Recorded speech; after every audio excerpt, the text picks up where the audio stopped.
जय जय रघुवीर समर्थ। जय जय रघुवीर समर्थ। गणेश शारदाश्चैव सद्गुरु सज्जनस्तथा आराध्य दैवतं गुह्यं सर्वं मे रघुनंदनः। गणेश शारदा सद्गुरु संत सज्जन कुळेश्वरो सर्वही माझा रघुवीरो। सद्गुरु रूपे श्रीराम माझे आराध्य दैवत परम गुह्य गुह्यातीत गुह्यपणाची मात नचले जेथे श्रीराम। यो जातो मरुदशंज क्षितितले संबोधयन् सज्जनान् ग्रंथम यो रचनं सुपुण्यजनकं श्रीदास बोधाविनम्। यक्कीर्त्या पठनेन सर्वविदुषां स्वान्तापहारे सदा सोऽयं मुक्तिरक्षितो विजयते श्रीरामदासो गुरुः। मला वाटते अंतरित्वा वसावे तुझ्या दासबोधासी त्वा बोध व्हावे। अपत्या परिपावी प्रेमग्रासा महाराजे सद्गुरु रामदासा। ब्रह्मानंदं परमसुखदं केवलं ज्ञानमूर्तिं द्वन्द्वातीतं गगनसदृशं तत्त्वमस्यादिलक्ष्यम्। एकं नित्यं विमलमचलं सर्वदे साक्षिभूतं भावातीतं त्रिगुणरहितं सद्गुरुं तन्नमामि। गुरुर्ब्रह्मा गुरुर्विष्णु गुरुर्देवो महेश्वरः गुरुः साक्षात् परब्रह्म तस्मै श्री गुरुवे नमः। श्रोता वक्ता श्रीराम समर्थ। जय जय रघुवीर समर्थ। आपण ग्रंथराज दासबोध या विषयावरती यथाशक्ती चिंतन करतो। दशक 14वा समास 8वा सुरू आहे। काल आपण ओवी क्रमांक 29 पर्यंत आलो। ध्यान 28वी ओवी पाहू इत्यादी पुढे आजच्या कार्यक्रम प्रवचन सुरुवात करू। देह देवोळात्मा देव कोठे धरू पाहता भाव। देव ओळखोनी जीव तेथेची लावावा श्रीराम। देह हे देऊळ आहे, म्हणजे शरीर हे देऊळ आहे आणि आत कोण आहे? परमात्मा आहे। मग महत्व कशाला आहे? परमात्म्याला आहे का वरच्या देवळाला आहे? म्हणून म्हणाले आतला जो परमात्मा आहे म्हणजे प्रत्येकाच्या अंतःकरणामध्ये असलेला तो परमात्मा। देह देऊळ आत्मा देव कोठे धरू पाहता भाव। देव ओळखोनी जीव तेथेची लावावा श्रीराम। प्रत्येकाच्या अंतःकरणामध्ये असलेला जो परमात्मा आहे त्याला प्रसन्न करता आला पाहिजे। नाना देही देह एक विराजे नाना नाटक लीला सुंदर रूप साजे। नाना तीर्थक्षेत्री अभिनव गती गाजे अगाध महिमा पिंड ब्रह्मांडी गाजे। जय देव आत्मया रामा निगमागम शोधिता न कळे गुणसीमा। बहुरूपी बहुगुणी बहुता काळाचा हरिहर ब्रह्मादिक देव सकळांचा। युगाने योगी आत्मा रामामुचा दास म्हणे महिमा न बोल वेगाचा। आत्माराम आहे तो प्रत्येकाच्या अंतःकरणामध्ये असलेला राम, त्याला आत्माराम म्हणलेला आहे। तो नाना देही देह एक विराजे। अनेक शरीर आहेत पण त्याच्यामध्ये असणारा हा आत्माराम एकच आहे। त्या आत्मारामाची आपल्याला सेवा करायची आहे, म्हणजे त्याचं अंतःकरण आनंदित कसं होईल यासाठी आपण प्रयत्न करायचा। देह देवोळ आत्मा देव कोठे धरू पाहता भाव। देव ओळखोन जीव तेथेची लावावा श्रीराम। अंतर्निष्ठा ध्यान ऐसे दंडक ध्यान अनारसे प्रत्यय वीण सकळपिसे अनुमान ध्यान श्रीराम। अंतर्निष्ठ ध्यान असं समोरच्याच्या अंतःकरणामध्ये असलेल्या परमेश्वराचं आपल्याला ध्यान करायचं आहे। तो कसा प्रसन्न राहील?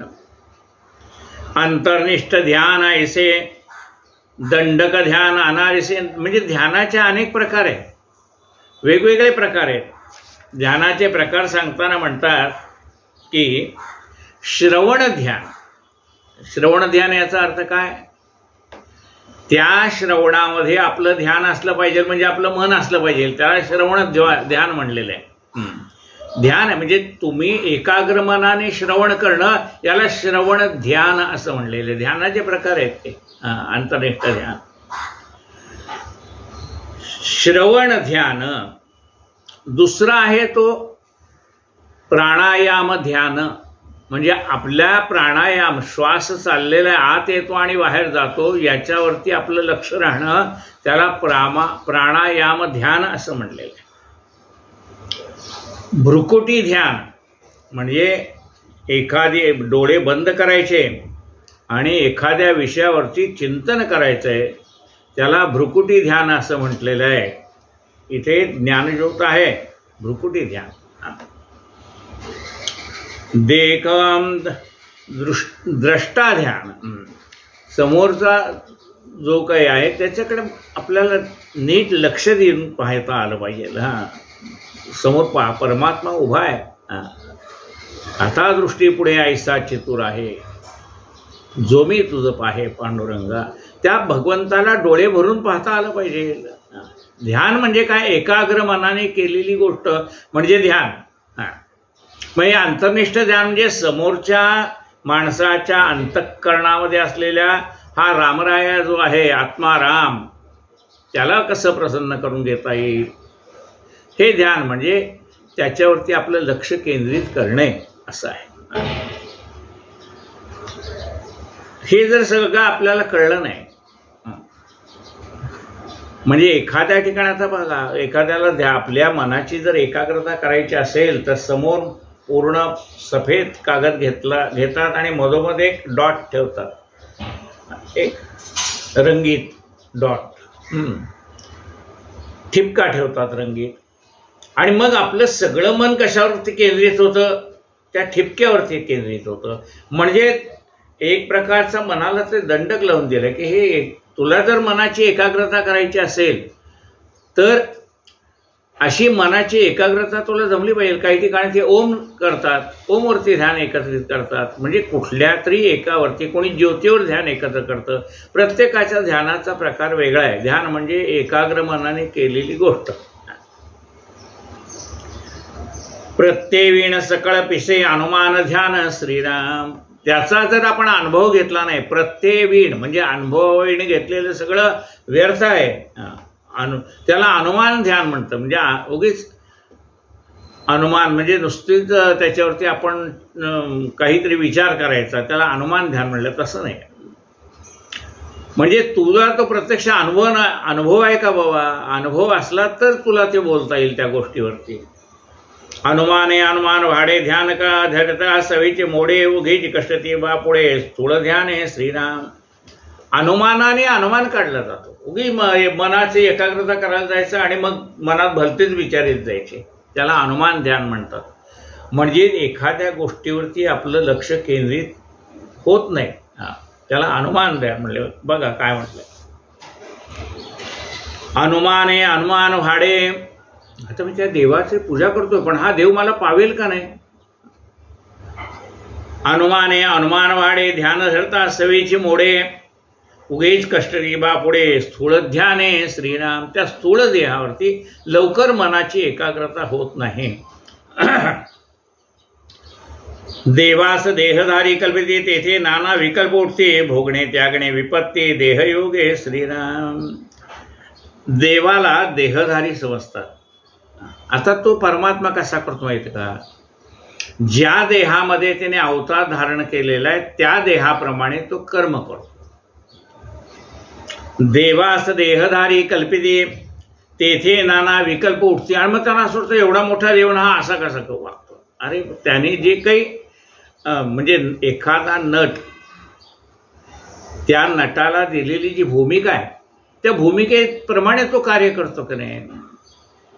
एखादा खरोखर सज्जन मनुष्य आहे, पण त्याला एखादी दुष्ट माणसाची भूमिका दिली तर त्या भूमिकेपुरता तो दुष्टपणाचा आवडतो, तो मुळात तसा नाहीये पण तो आवडतो. आणि मग एखाद्या देवाने अवतार धारण आपल्याला असं वाटतं देव असा कसा वागतो. अरे देव तसा वागत नाही. त्यांनी ज्या प्रकारचा देह धारण केलेला आहे त्या प्रकारचा, जसं आता रामरायाने मनुष्य देह धारण केलेला होता आणि सीतेचा वियोग झाल्यानंतर त्यांनी दुःख केलं. अरे मनुष्य देह धारण केला आहे म्हणजे त्या मनुष्य देहाप्रमाणे वागणं त्याला आलं की नाही. आणि मग देव असो न असं कसं शोक करतो असं म्हणण्याला काय. पुढे घडायच्या ज्या घटना आहेत त्याप्रमाणे ते घडत राहतात. त्या जसा देह धारण केलेला आहे तशा प्रकारचं त्यांना वागावं लागतं. मुळात देव देहधारी नाही आहे पण तो देह धारण करतो कशासाठी. परित्राणाय साधूनां विनाशाय च दुष्कृतां धर्मसंस्थापनार्थाय संभवामी युगे युगे. परमात्मा देहधारी नाहीच आहे, निर्गुण निराकार आहे. पण भक्तांच्यासाठी सगुण साकार होतो आणि मग सगुण साकार होताना ज्या प्रकारचा देह धारण केलाय त्या प्रकारचं आचरण त्याला करावं. देवास देहधारी कल्पिते तेथे नाना विकल्प उठते आणि मग मनामध्ये नाना प्रकारचे विकल्प निर्माण व्हायला लागतात. भोगणे त्यागणे विपत्ती देहयोगे श्रीराम. आता ज्या काही विपत्ती येतात त्या जसा प्रकारचा देह धारण केला तसा आता रामाला बघा, देव परमात्मा आहे रामराय. पण त्याला 14 वर्षाचा वनवास हा घडला ना, कारण रावणाचा वध व्हायचा होता आणि म्हणून ते सगळं. म्हणून राम भरताला उपदेश करताना सांगतात की तू माझ्या ह्या वनवासानिमित्तासाठी, वनवासाला जे निमित्त झाली कैकेयी किंवा दशरथ राजाच्या मृत्यूला ती कारणीभूत झालेली आहे, तर त्यांना दोष देऊ नको, आई वडिलांना दोष देऊ नको की दशरथाने वचनच कशाला दिलं, कैकेयीने असं का केलं, त्यांना दोष देऊ नकोस. माय कैकेयी ना दोषी नभे दोषितात, राज्य त्याग कानने यात्रा सर्व कर्म जात, खेळ चालला असे माझ्या पूर्वसंचिताचा, पराधीन आहे जगती पुत्र मानवाचा. आता मनुष्य देह धारण केलेला आहे, मनुष्य देह पराधीनच आहे आणि म्हणून ज्या प्रकारचा देह धारण करतात त्या प्रकारचा परमात्मा हा वेगळा आहे. आणि तो त्यांनी जो देहधार ज्या अवतार कार्यासाठी देह धारण केला त्याला 14 वर्ष वनवास घडणंच म्हणजे त्या वनवासामध्ये बघा त्यांनी सर्व लोकांना एकत्र केले आणि सर्वांना एकत्र करून त्या एका कार्याला प्रेरित केलेलं आहे रामरायाने. सर्व समाजातल्या सर्व वनवासी आदिवासी सगळ्यांना एकत्र करत करत त्यांच्यामध्ये ऊर्जा निर्माण केली की तुम्ही यांच्याशी लढू शकता, एवढी ऊर्जा त्यांच्यामध्ये निर्माण केली भगवंताने. आणि ते नाहीतर त्या रावणाला सगळे घाबरतच होते लोक, पण त्यांच्यामध्ये ऊर्जा निर्माण केली की तुम्ही सुद्धा याच्याशी टक्कर देऊ शकता, इतकंच सामर्थ्य त्याने केलेलं आहे. देवास देहधारी कल्पिते तेथे नाना विकल्प उठते, भोगणे त्याकडे विपत्ती देहयोगे श्रीराम ऐसे. म्हणून म्हटलं हा कोण आहे, तो हा दाशरथी राम, दशरथाच्या पोटी आलेला जो राम आहे तो कोण आहे, शिवमनीचा राम. शंकर ज्याचं मनामध्ये चिंतन करतात तो जो आत्मा राम आहे तो जो दशरथाच्या पोटी अवतीर्ण झालेला आहे तो हा दाशरथी राम. हा दाशरथी राम कोण आहे, तो म्हणजे कोण, शिवमनीचा ध्यान राम. शंकर ज्याचं निरंतर ध्यान करतात तो राम, तो कुठं आलाय तर दशरथाच्या पोटी जन्माला आलेला आहे. शंकर कशाचं चिंतन करतायत, आत्मा रामाचं, आत्मा हाच राम. तो कुणाच्या पोटी जन्माला आलेला आहे, परमात्मा आहे. तो जन्माला आलाय दशरथाच्या पोटी, तो हा दाशरथी राम. जनी मनी पूर्ण काम मध्यभागे शोभत.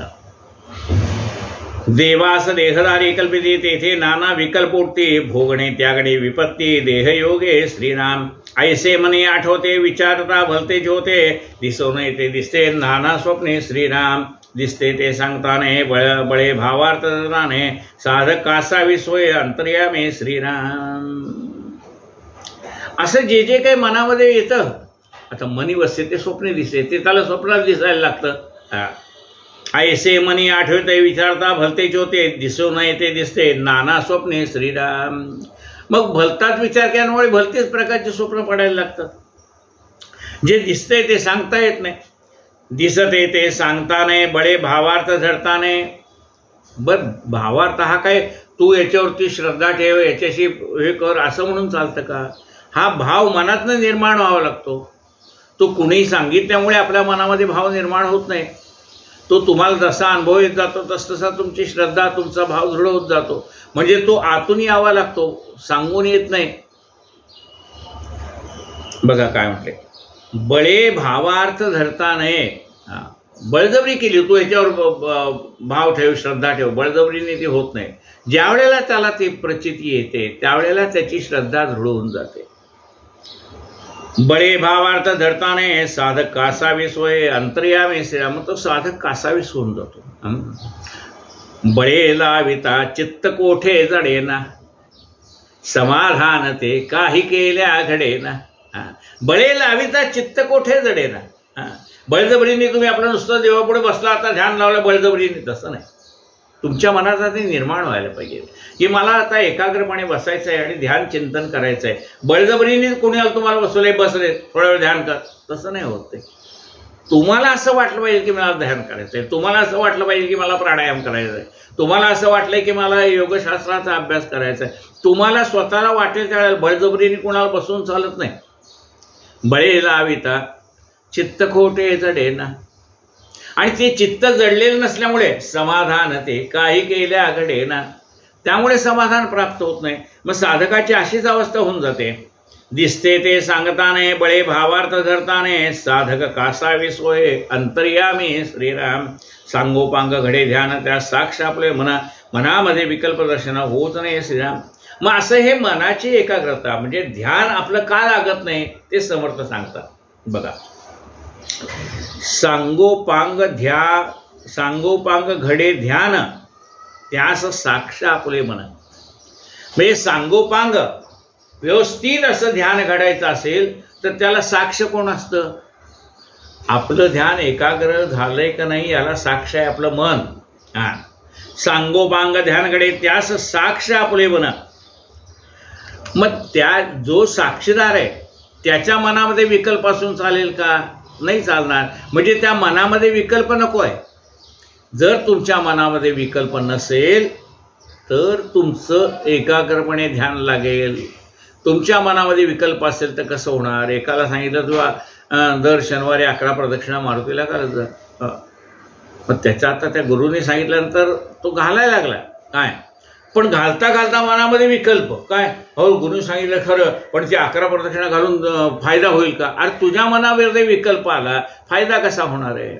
श्रद्धा पाहिजे ना, जो सांगतो तो आपल्या कल्याणासाठी सांगतो, हा भाव पाहिजे।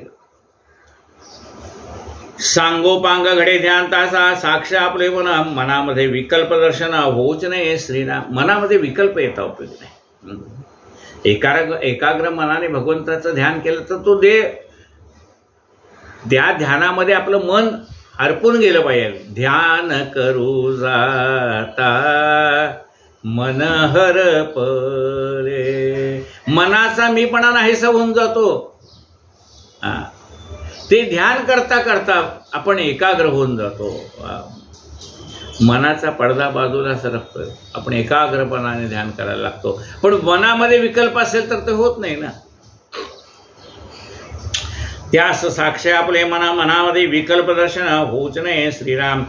फुटक मन एकवटले तेने तुटक ध्यान केले, तेथे कोण सार्थक झाले पहाना का श्रीराम। फुटक मन एकवटले, फुटक याचा अर्थ 100 ठिकाणी गुंतलेलं मन। फुटक म्हणजे थोडं इकडे थोडं तिकडे, थोडे तिकडे, थोडं त्या माळ्यावरती, थोडं त्या कपाटामध्ये, थोडं इकडे तिकडे, असं अनेक ठिकाणी आपलं मन फुटक फुटक थोडं थोडं थोडं थोडं गुंतलेलं असतं। फुटक मन म्हणजे ते मनाची एकाग्रता नाही, एकाच ठिकाणी नाही ना, ते सगळ्या ठिकाणी विखुरलेलं आहे। फुटक मन एकवटिले तेने तुटक ध्यान केले, असंच अनेक ठिकाणी गुंतलेलं मन एकाग्र झालं त्याची काही मनाची एकाग्रता होतच नाही, पुन्हा ते कुठल्या तरी गोष्टीत गुंतून जातं। फुटक मन एकवटले तेने तुटक ध्यान केले, तेथे कोण सार्थक झाले पहाना का श्रीराम। तिथे कुणाच सार्थक होत जोपर्यंत मनाची एकाग्रता होत नाही। तोपर्यंत ते ध्यान होणार नाही, आणि ध्यान झाल्याशिवाय त्याचं जे समाधान आहे ते होत नाही. मग हे समाधान व्हायचं असेल तर कुणाकडे जावं लागतं? संतांना शरण जावं लागतं. समाधान साधू जनाचे नियोगे. हे समाधान कसं प्राप्त करून घ्यायचं ते कोण सांगतात? साधू संत सांगतात. त्यांनी दाखवलेल्या मार्गाने आपल्याला जायचंय. फुटक माने एकवडले तेने तुटक ध्यान केले, तेथे कोण सार्थक झाले. पहा ना का श्रीराम अखंड ध्याने न घडे हित, तरी तो जाणावा पतित. हा चर्त साव चित्त वरा पहावा श्रीराम अखंड ध्याने न घडे हित. भगवंताचं अखंड चिंतन केल्यानंतर हित घडतं, आपलं कल्याण होतं. हे ज्याला कळत नाही. बघा, भगवंताच्या अखंड ध्यानाने म्हणजे अखंड चिंतन भगवंताचं. अहो येता जाता बसत उठता घास गिळता, वदनी कवल घेता नाम घ्या श्री हरीचे. सहज हवन होते नाम घेता फुकाचे. जीवन करी जीवित्वा अन्न हे पूर्ण ब्रह्म. उदर भरण नोहे जाणीजे यज्ञ कर्म. आपण करत असलेलं प्रत्येक कर्म हे यज्ञ आहे. यज्ञ म्हणजे इदन्न मम, करायचं आणि सोडून द्यायचं. फळाची अपेक्षा धरायची नाही. इदन्न मम. यज्ञ म्हणजे काय? अर्पण केलंय. मला हे आत्तापर्यंत ही वस्तू माझी होती, आता हे अग्निनारायणाला मी तुला अर्पण करतोय. आता ती काय झाली वस्तू? अग्ने स्वाहा. अग्नीने खाऊन टाकले ना. मग काय शिल्लक राहिलंय? काही नाही.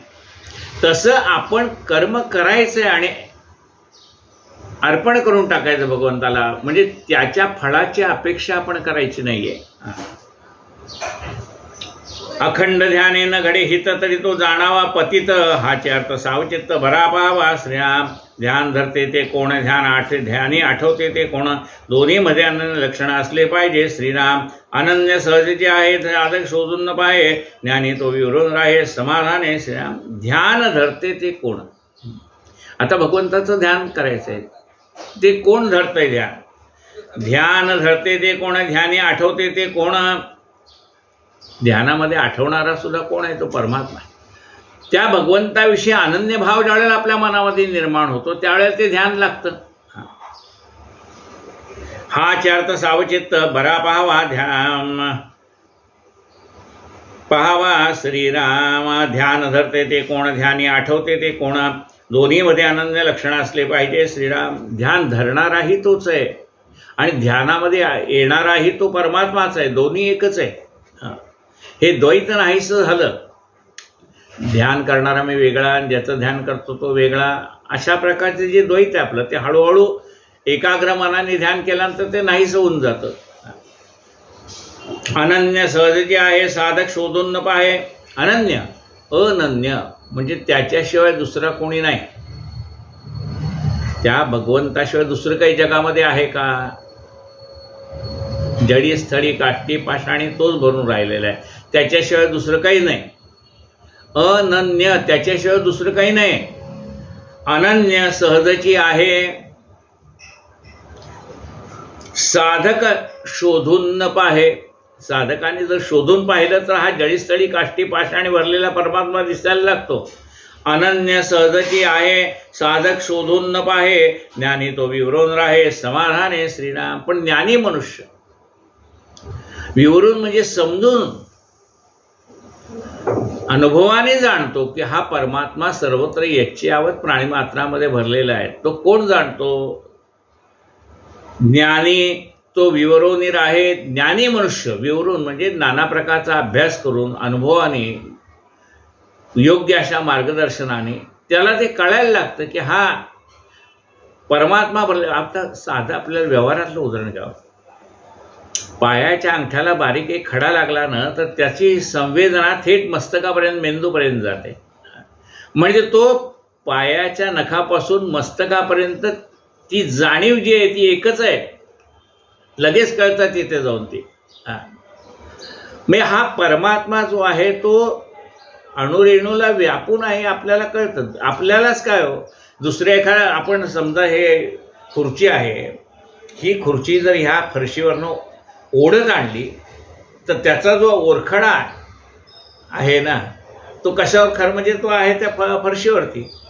पण आपल्याला असं वाटतं नको रे बाबा ते ओढू नकोस, उचलून ठेवती. म्हणजे जणू काही तो माझ्या अंगावर ओरखडा ओढायला लागलाय असं वाटायला लागतं. म्हणजे तितकी तुमची जोपर्यंत ती अनन्य सगळ्या गोष्टीत तो परमात्मा भरलेला आहे अशी अनन्य भावना होत नाही तोपर्यंत त्याचं तुम्हाला काही वाटणार नाही. तुम्ही गडगड गडगड गडगड धडधड चालूच राहणार आहे तुमचं.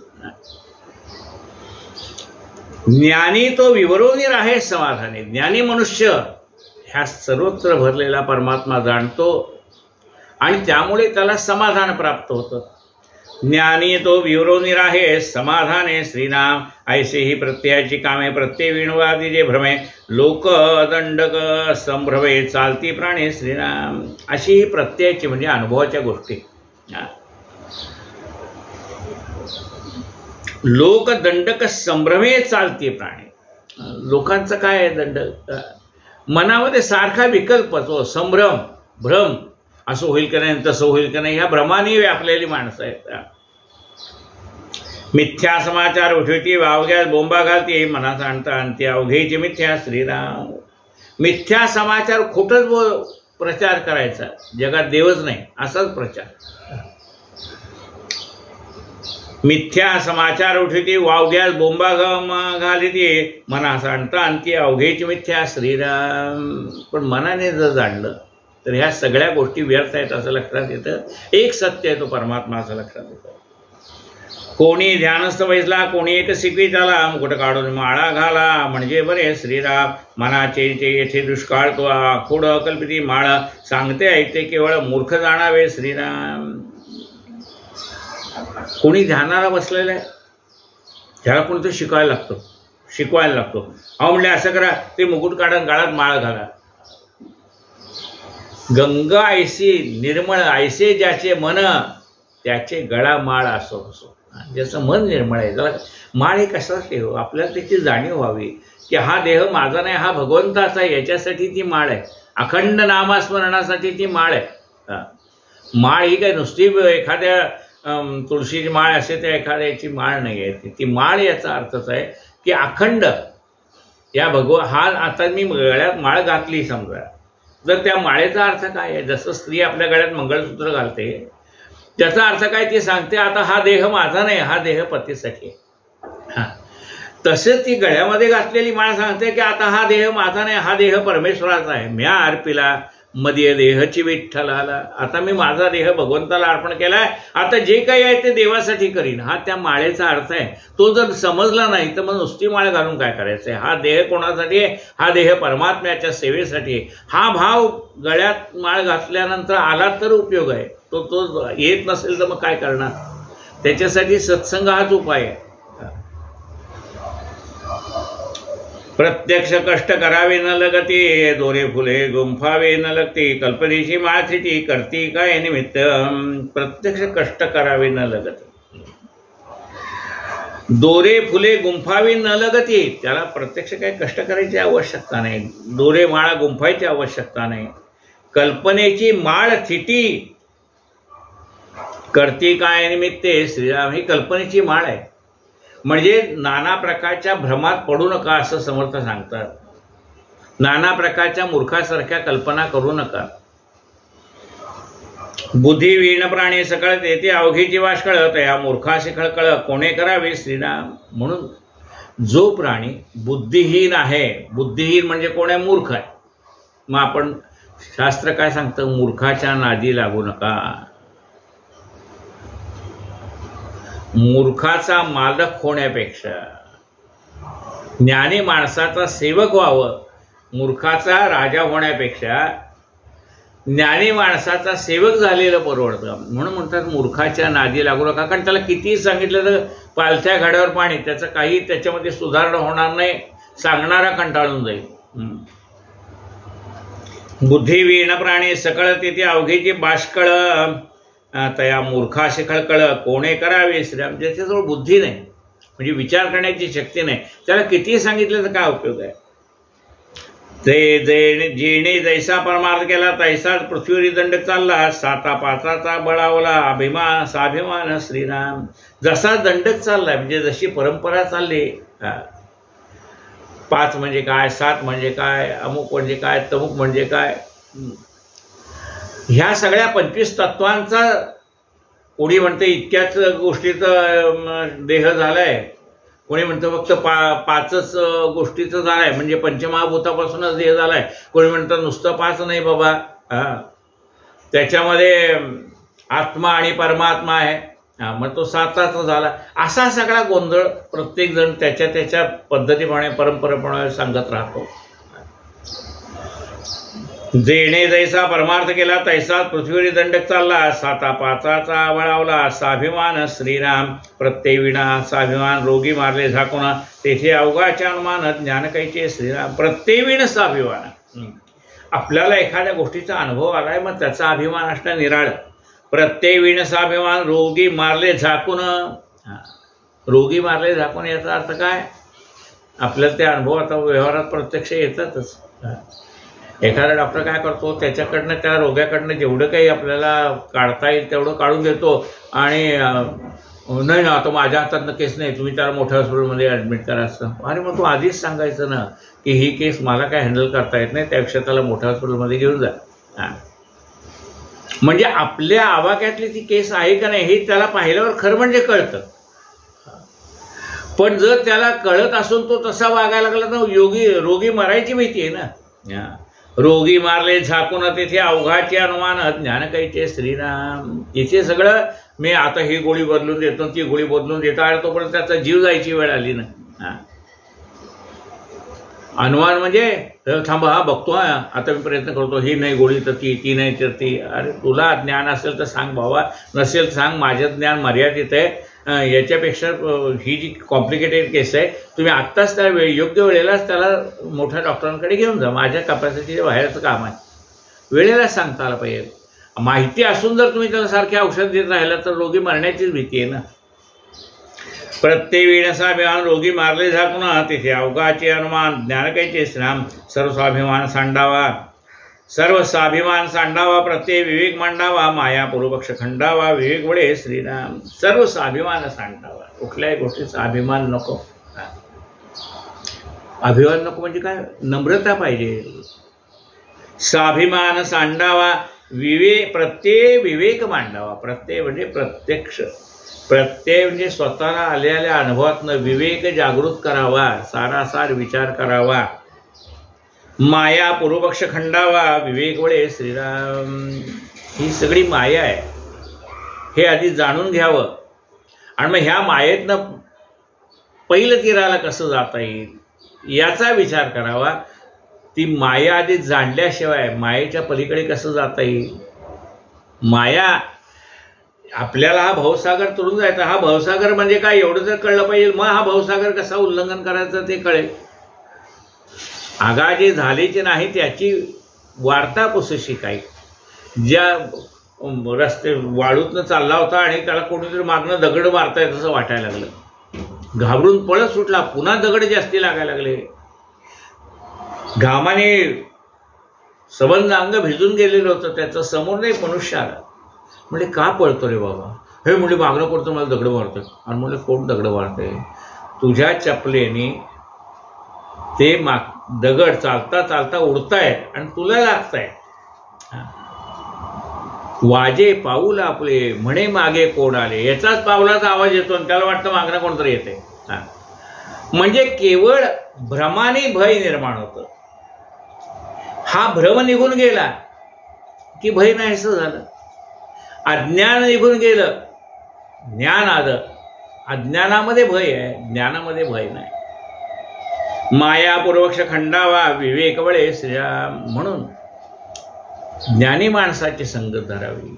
आपल्या मनातला विवेक जागृत करावा. काय खरं काय खोटं हे जाणून घ्यावं. जे खोटं आहे त्याचा त्याग करावा, जे खरं आहे त्याचा आश्रय करावा. इति श्री दासबोधे ऋषी समाधे अखंड ध्यान निर्गुण नाम समाधाश्रम. श्रीराम समर्थ. श्रीराम. झाले साधनाचे फळ, संसार झाला सफळ. निर्गुण ब्रह्म ते निश्चळ, अंतरी बिंबले श्रीराम. हिसेब झाला मायेचा, झाला निवाडा तत्वांचा. साध्य होता साधनाचा, ठाव नाही श्रीराम। स्वप्नी जे जे देखिले ते ते जागृतीस उडाले, सहजची अनुर्वाच्य झाले बोलताने श्रीराम। ऐसे हे विवेके जाणावे प्रत्येक खुणेसी बाणावे, जन्म मृत्यूच्या नावे शून्याकार श्रीराम।